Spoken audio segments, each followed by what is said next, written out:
good afternoon, good evening, depending on where you are in the world. And my name is Ric B, and I'm a grateful recovering member of the Worldwide Fellowship of Al-Anon and Al-Anon, which includes Al-Anon. When I grew up in an alcoholic family, and from my earliest memories, my father drank a lot. In fact, one of the earliest memories that I have was us driving from Indianapolis to a veterans hospital in Illinois, where my father was in the hospital. And in those days, they used to say that it was a nervous breakdown. And my dad's nerves broke down a lot. And over the years, he was in and out of treatment centers. And each time we thought it was going to be different. Growing up as a child in an alcoholic family, and I had a brother and a sister, obviously you don't talk about what's going on. So we talked around everything, but we never talked about the specifics of anything. When I was around 12, my parents got a divorce, and we thought our problems were over because we didn't live with an alcoholic anymore. The reality was that we saw my father more after my parents were divorced than we did when he was living with us, partially because periodically he and my mother would fight and he'd disappear for like 6 months or longer. And then he'd come back and say, this time it was going to be different. And of course, we wanted to believe it. So when I was around 16, I decided that life wasn't worth living, and I decided to commit suicide. Now, I really hadn't thought about this before, so what happened was I got up, and the only pills that we had in the house were aspirin. So I counted out about 20, 25 aspirin and took them and laid down to die. Now, I knew the only reason that I knew that aspirin might kill you is my younger sister had swallowed a bottle of baby aspirin when she was about 3, and she had to have her stomach pumped. So I'm laying there and I'm planning my funeral, and I see how sad you're all going to be because you weren't better, you weren't nicer to me, and so forth. And after about an hour of wallowing in that self-pity, I realized that I wasn't dead. And so I got up and I counted out 13 more aspirin. Now, someone asked me several years later, Rick, why did you count the aspirin? And those of you who know me know that I have this history of being very prudent, or the board used to say tight, with money. And so it was like I wasn't going to take more aspirin than necessary to kill myself, just the right amount. So when I laid down the second time, I later realized that what happened was typical of a child growing up in an alcoholic family, because this time, as I was laying there, I was planning the music, and I had the flowers, and I had the whole thing set up, and I knew just what a wonderful thing it was going to be and how badly you all were going to feel. When I didn't die,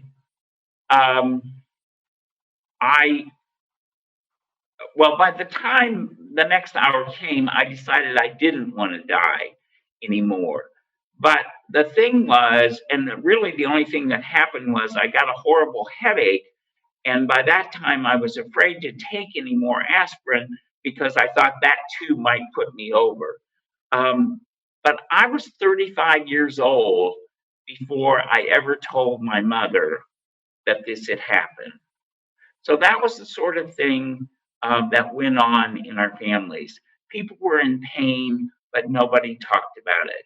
You couldn't trust, you didn't feel, you didn't know how anybody else was feeling because it wasn't safe to talk about it. I went on to college, and after college, I became involved, or I had a roommate who drank a lot, uh, but he didn't drink like my father, and so I didn't think he was an alcoholic. I went through a series of relationships where people would um, go to work every day, and my father didn't. He didn't hold a job for most of my life, um, but they would, from the moment they would get home until they would go to bed, they would drink, and I would be absolutely um, alone and not know how to deal with it. And of course, they said it was because of the stress at work, or because the people that they knew didn't treat them nicely, or that there were a variety of reasons why um, they were drinking. And I accepted those things to be true because I didn't know about the disease of alcoholism. After, when I was about 25, I moved to Ohio, and I met this woman who said, within a short period of time, you need to go to Al-Anon. And I said to her, there's nothing wrong with me. I don't live with an alcoholic. Um, I don't know why I would go to those meetings. And she would always smile and say, well, think about it. But the next time I would be complaining about how this person mistreated me, or how this person didn't understand me, or how this or this injustice was happening in my life, she would say, you need to go to Al-Anon. We did this, Dan, for about 4 years. And I always say when I talk that she was a lot more patient than most of us, because we usually give up on people when they refuse to seek help. But she just kept saying, go to Al-Anon. Finally, she said to me, if you don't go to Al-Anon, I'm not going to listen to you anymore. Now, I thought that was the meanest thing that anybody had ever said to me. I mean, what do you mean you're not going to listen to me? I thought you were my friend.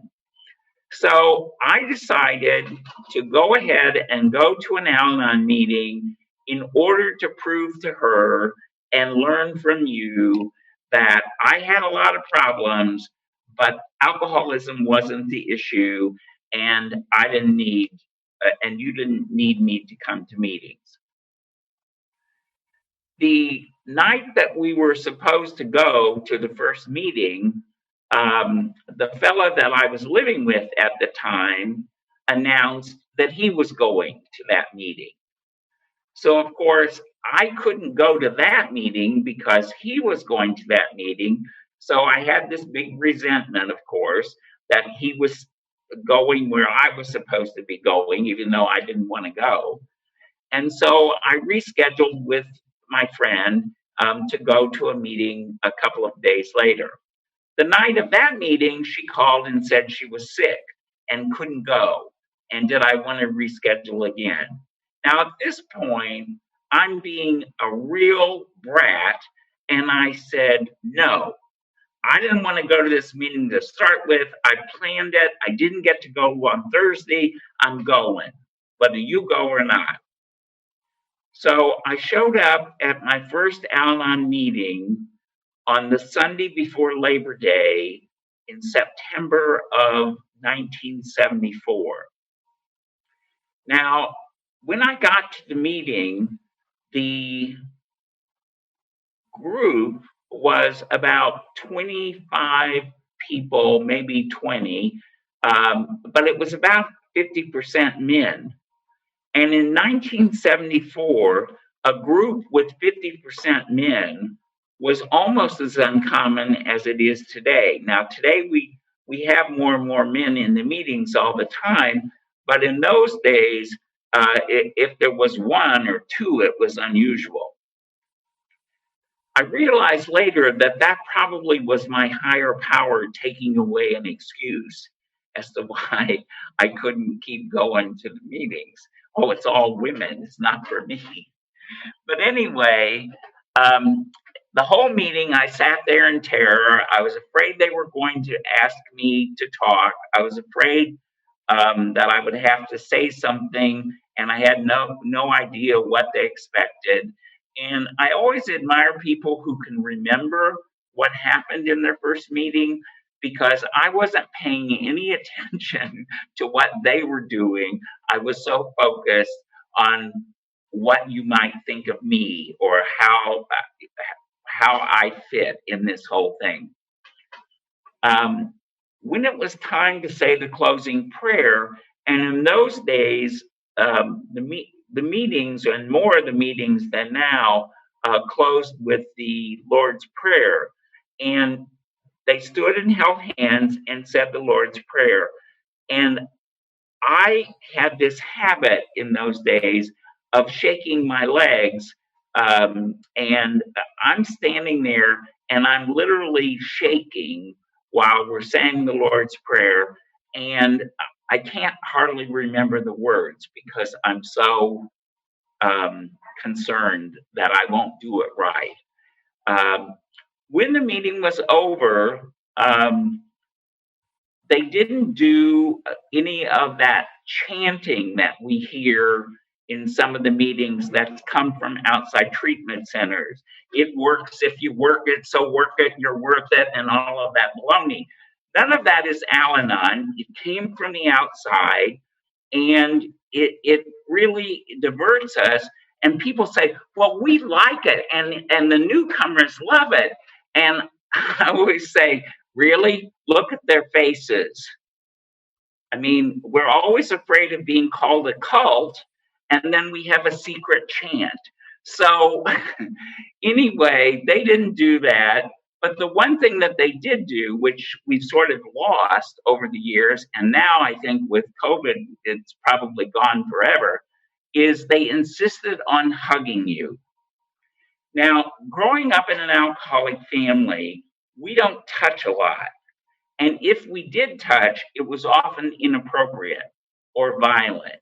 So when these people were saying, we're going to give you a hug, I was like, but there were a group of women who were intent on hugging me, and they formed like this line, like a defensive line of a football team.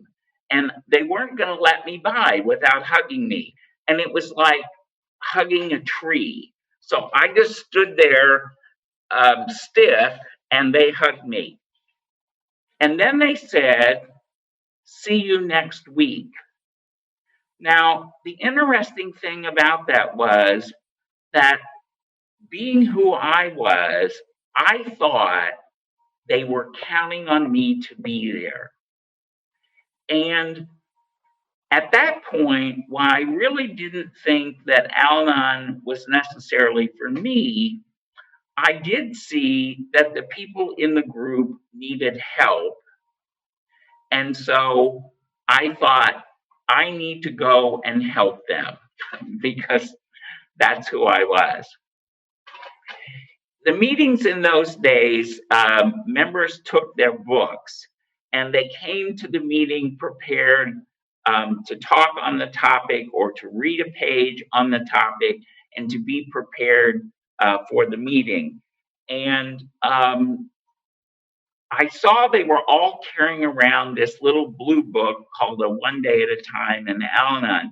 Now, when I came in 1974, there were only about 3 books, I think, at the time, or 4 books, including the Daily Reader. and very few pamphlets. So I thought, well, there must be some secret formula in that little blue book. Nobody talked about it that night, but I bought one. And when I got home, I decided to look at the back. And of course, in the back of the book, even in those days, they had the steps. So I thought, oh, okay, well, this must be the way that you get out of going to meetings. You work the steps. So the first night after the first meeting, I decided to start working the steps. So when I read that I was powerless over alcoholism, I thought, well, my father's dead now. He's been dead for 7 years. That's as powerless as you can be. Second step, that I needed to turn my will and my life over to the care of God as I understood him. Well, I thought I believed in a higher power. I thought I had already done that. Third step. The third step says to make a decision to turn our will and our lives over to the care of power, of that power. And again, I thought that, the second step I misquoted, has to do with being restored to sanity. And I was highly offended that you might think that I was insane. I later found out from someone in a meeting that insanity means out of your mind. That sanity has to do with being in your mind. So when I'm in your mind, in other words, when I'm in your business and not in my business, I'm insane. But in those days, I was like, I'm not insane, just plain crazy. But anyway, so then I did the second step, and of course, we already talked about the third. So it was time then for the fourth step. Now, you know, it's make a searching and fearless moral inventory. So the first night after that first meeting, I took my inventory. Now, nobody had explained anything about it. I didn't have a sponsor. I didn't even know that you needed a sponsor. I just made a list of character defects. I had 39.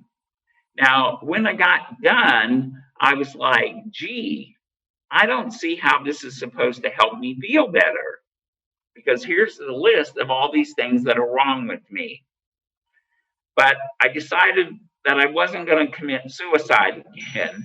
So I went to bed and thought, well, I don't see how this program could work.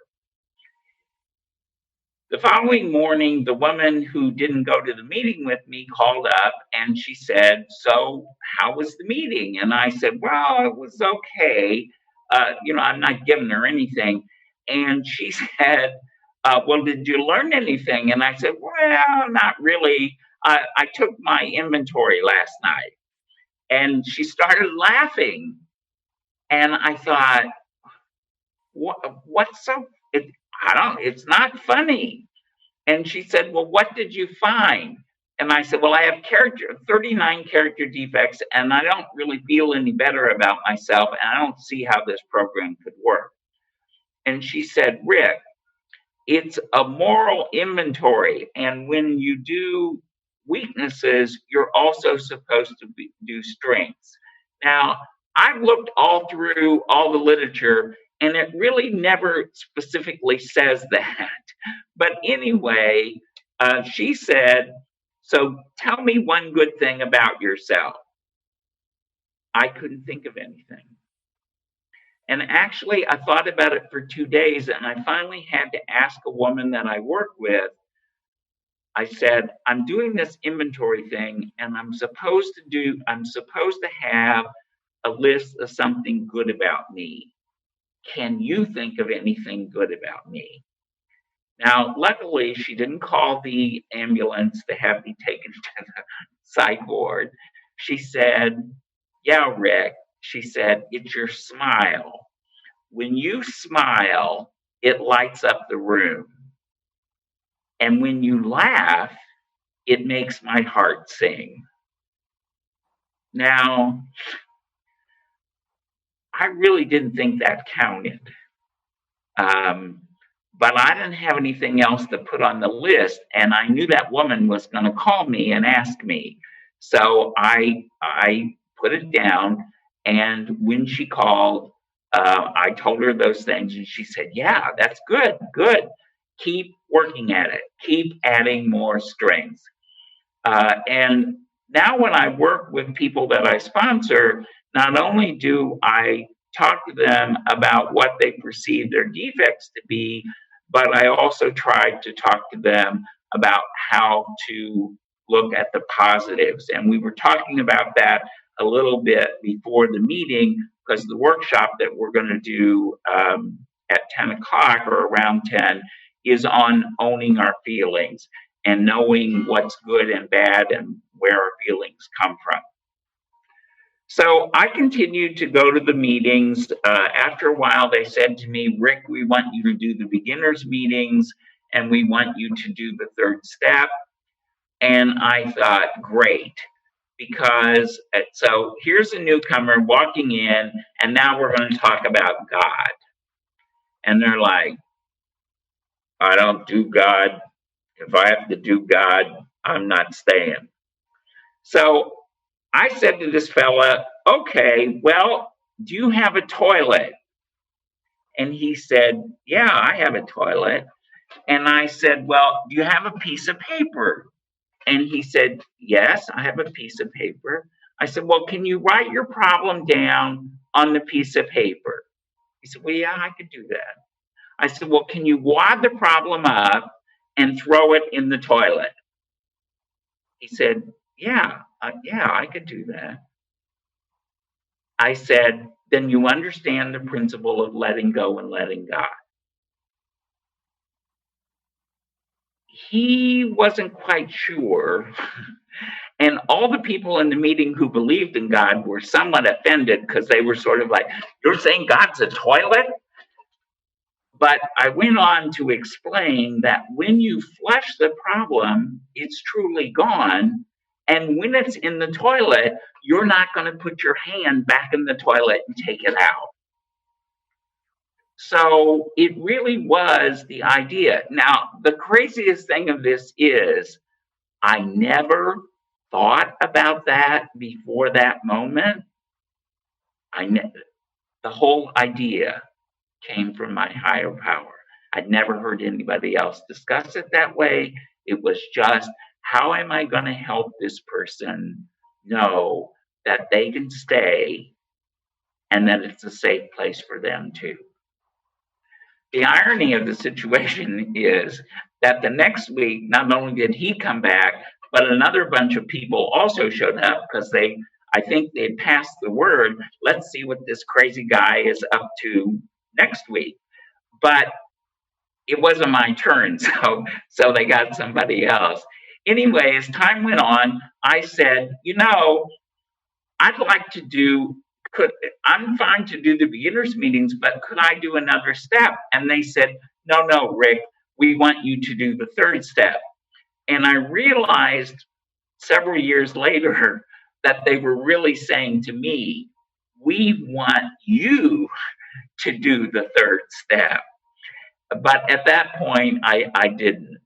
I always tell people that I sponsor who get hard on themselves for not being perfect that it really did take me 6 years in the program to honestly get the first step.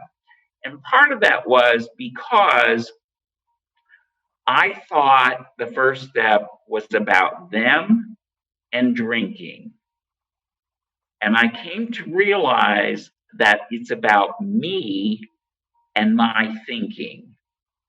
And it's the effects of alcoholism that are affecting me, not what you're doing. And the program is about taking the focus off of you and putting it on me. So I can't make you stop drinking, but I can learn not to react or be hurt by what you do. Now, If you're still drinking, you're not necessarily going to be happy with that, but that's your problem. That's not my problem. And Al-Anon has taught me that I need to always take care of myself. And it actually says in Courage to Change, when I take care of me, I'm actually doing the best thing for everyone else in my life. And part of that is because as we continue to work the steps, we learn to understand not only what our role in the situation is and how to get out of it for us, but also we learn to leave other people where they are and let them find their path in their time, in their way. I kept going to meetings, and after a while, they said to me, you know, Rick, we think it's time for you to be the group representative or the intergroup representative. Now, for those of you who don't know that term, in the United States, when there were, especially in large cities, when there were large groups of groups, they would gather together and call themselves an intergroup. Nowadays, most of those intergroups have disbanded. Some of them are still in existence, but most of them have become districts, and the districts actually have smaller groups of groups, but still in some districts, a lot of groups, and they get together monthly and talk about what's best for Al-Anon, not only in that district, but what's best for Al-Anon worldwide. First in the area and worldwide. So I said, well, I don't know what you do. And they said, that's all right. We'll go with you until you learn. Now, one of the things that I think about now in those days, nobody said who would like to be the group representative. You know what happens when we do that? Everybody looks at their shoes. Now, in the old days, people used to get up and go to the bathroom, but they found out that when they went to the bathroom, they got elected. So even if they had to go to the bathroom, they weren't going to leave their seat until the decision was made. What you taught me by example was don't ask for volunteers because none of us feel good enough about ourselves. We're afraid that we're not going to do it right. And we're afraid because of our experience, either in the alcoholic home or in our lives as a general, that we're going to be criticized and we're not going to do it perfectly.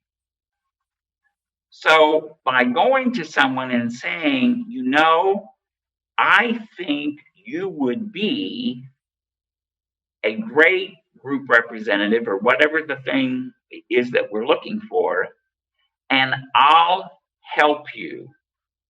And by help, I don't mean I'm going to do the job for you. It means I'll be like a service sponsor behind you to answer your questions, to help you get through the thing, and to process your feelings when you're feeling alone or hurt or not appreciated. So I went to those meetings, and after a while, at about the third meeting, they said, we'll meet you there, and they didn't come. But it didn't matter because by that point, I knew what I was supposed to do. I don't know about your district or your intergroup, but in ours, we used to redo the bylaws or the guidelines for the intergroup every year. And we would fight about the words and what should it be this verb or should it be that verb, and should it be the present tense or should it be the past tense, or do we need this pronoun, and on and on and on. And it would take us the better part of the year to finalize the guidelines. And the joke of it was that after we got them finalized, we never followed them anyway. So it was like this endless experience of writing the rules and then no one paying any attention. But one day in the meeting, we had this woman and we called her Handbook Dorothy because she used to read from the handbook, which is one of the sections of the service manual now. And she would, whenever we'd get in these stupid fights, she'd get up and read from the handbook. And it would make perfect sense and it would destroy the fight. And so we all hated her.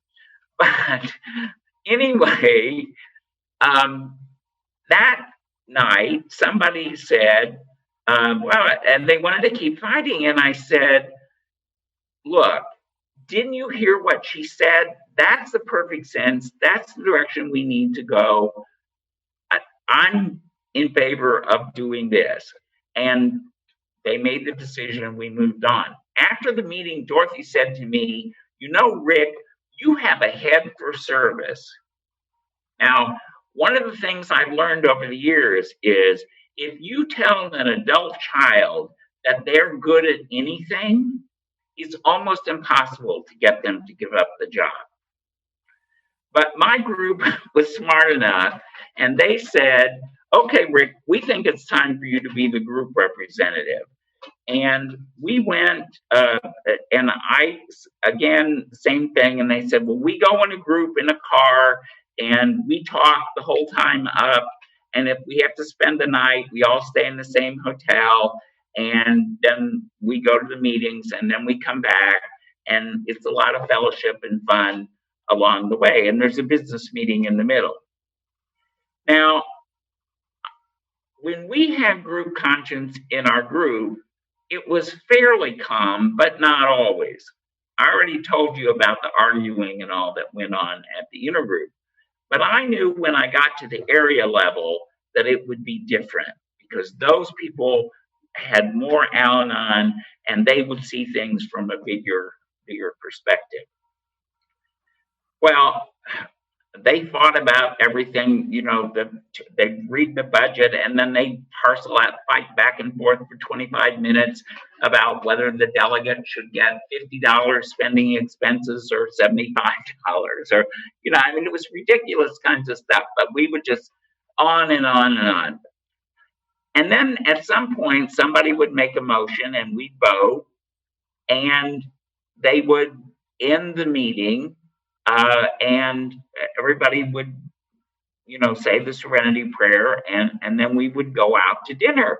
And the people who had been fighting with one another were sitting next to each other, and they were showing each other their grandchildren and laughing and so forth. And I thought, well, this is odd, because in my family, when we fought, people slammed doors and people didn't talk. And everything was like on tenterhooks or pins and needles for several days. And these people are laughing and hugging. So I learned in Al-Anon how to fight fairly.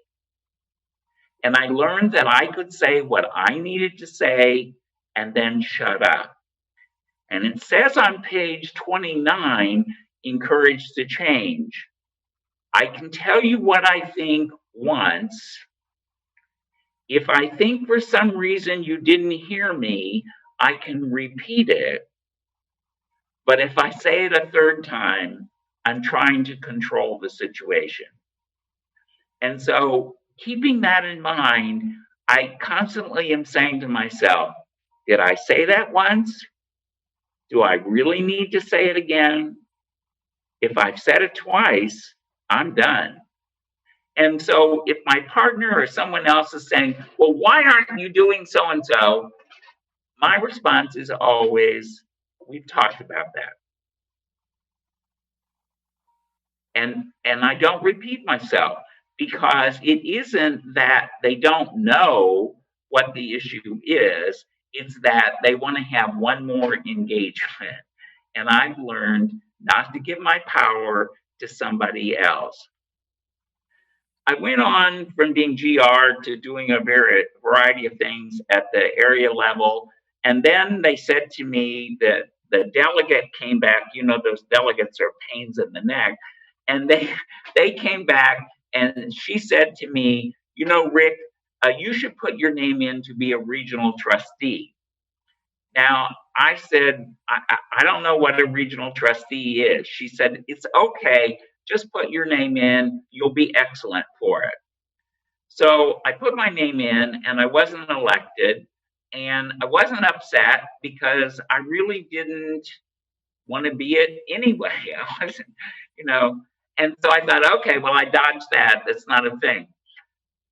The next year she came back and she said, now I want you to put your name in for at-large trustee.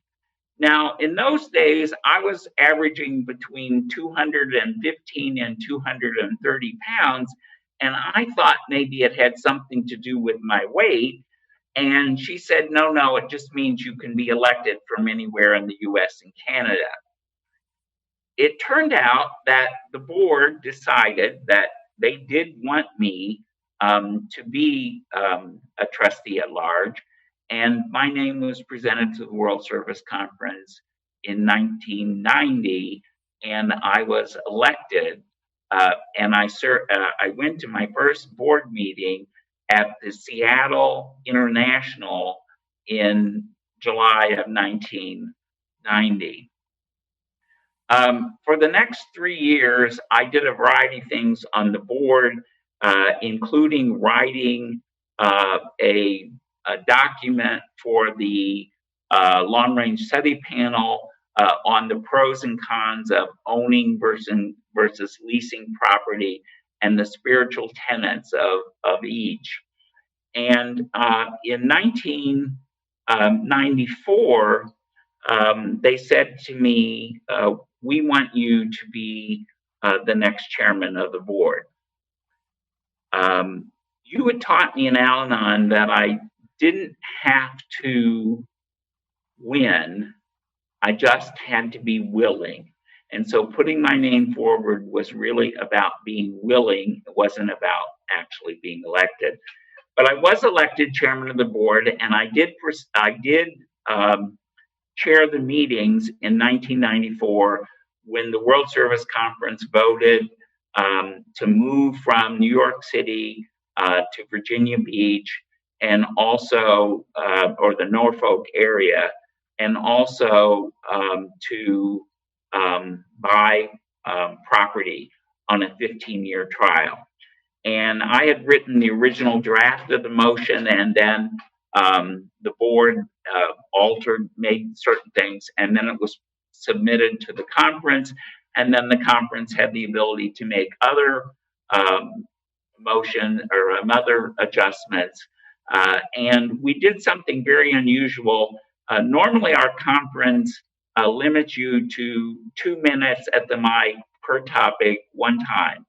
But for this purpose, I convinced the board that we needed to be sure that everyone was heard and that everyone got all of their issues on the table before we voted, because we didn't want people to second guess or feel that they hadn't been heard. So while we continued to limit your time to 2 minutes at the mic, we let you come back multiple times if what you had to say hadn't been said by somebody else. After 4 hours, we said the Serenity Prayer and voted. And when I sat down after that was over, I said, I don't know how it's going to come out, but I do know that whatever direction the conference goes, it's God's will. When they announced the vote, it was actually over 3/4 of the conference voted to try to own property. And we did do that. And for the 15 years that we did the trial, there were no violations in the traditions. And the conference finally voted in 2005, I think, to own property, period, to end the trial and to confirm the ownership of property. In 1996, the board, when we were moving to Virginia Beach, the executive director announced that she wasn't going to move, and so that her position would be vacant. And I told the board that I was going to apply to be the executive director, and if they wanted me for purposes of conflict of interest to step down as a trustee, that I would. And they said, no, we'll work around you in such a way that the process is fair, but you won't be part of it. You won't know what the process is any different than any other candidate. And if you make it to that final round of decision, then you'll be treated the same as everyone else. So in October of 1995, I was elected the executive director, and I began training in New York in January of 1996, and I became the executive director in June of 1996. And I served in that position until I retired in April of 2016. So I had just finished 20 years working at the World Service Office, a little less than 20 years as the executive director. During that time, I had an opportunity to see a lot of changes in Al-Anon, and a lot of growth. We not only expanded to a number of countries, and I had the opportunity to be in Russia 3 times, the opportunity to be in China 4 times, and actually be in 34 countries around the world, some of them multiple times. When I talked to you about the concepts workshop a month ago now, I may have mentioned that I actually introduced the concepts to Germany at their conference in the mid-90s in German. So not only had they never had a discussion, but they never had someone who could speak their language and actually explain it in terms that they could understand. Over the years, as executive director, I saw the presence of the higher power in a variety of discussions. Sometimes we would be fearful and we would not act, and we would say, no, we can't do that. I'm thinking specifically of the online meetings when they first started. And then we had later the same issue when we finally got comfortable with online meetings.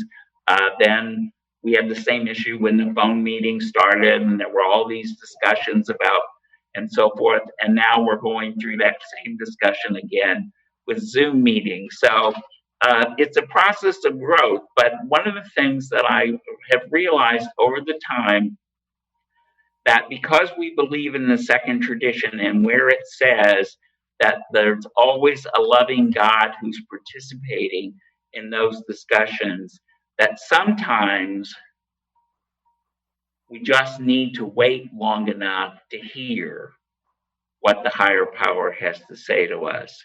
And my experience is that while we sometimes get it wrong, the higher power always gets it right.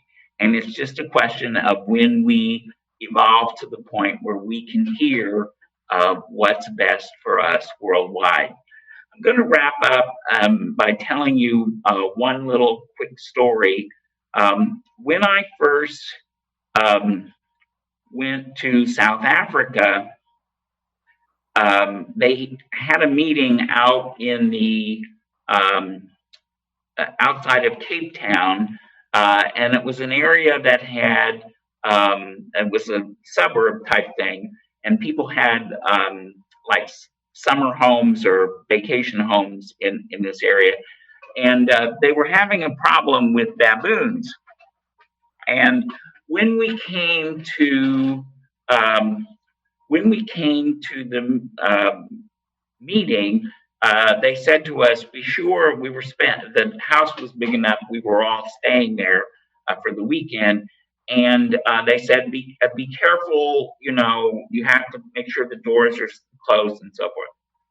So anyway, we're sitting down to tea and everyone's chatting quietly. And all of a sudden, the owner of the house said, don't move. And we're all like, what? And she said, look. And coming up the hallway and jumping on the counter was a baboon. And he sort of put his hand on his hip and stood there like, hey. And he grabbed the banana and he started eating the banana while he was looking at us. And we're like, what do we do? And at the same time, we saw this second arm of another baboon who we didn't see because we were so focused on him, who was opening the refrigerator door, and she took out a packet of eggs. And we're like, what do we do? And this one member, a fella who's tall and very thin, got up and walked towards the baboons and went, shh, shh, shh. And the baboons looked at him and they turned around and they walked back out. Now, of course, they did what baboons do, and they left little presents on their way out. And the woman who had left her window open, which is how they got in, had to wash all of her bed linen. But anyway, the rest of the weekend, every time anybody opened the door, anytime there was a sound, we all looked around to see if there was a baboon. On the way home from that meeting and back to Cape Town, and then I was going to fly home, I thought, what is the spiritual message in what happened? And I began to realize that sometimes in our assemblies or our groups, we have baboons. Sometimes it's us. And we jump on the table and we pound our fists and we get indignant and we act up.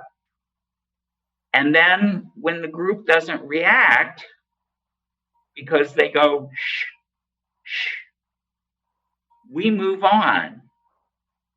Now, what I learned was that if we just acknowledge that the person was heard and move on, but not spend time to talk about them, we have the ability to move on and grow and never be terrorized by baboons or anyone else in our lives.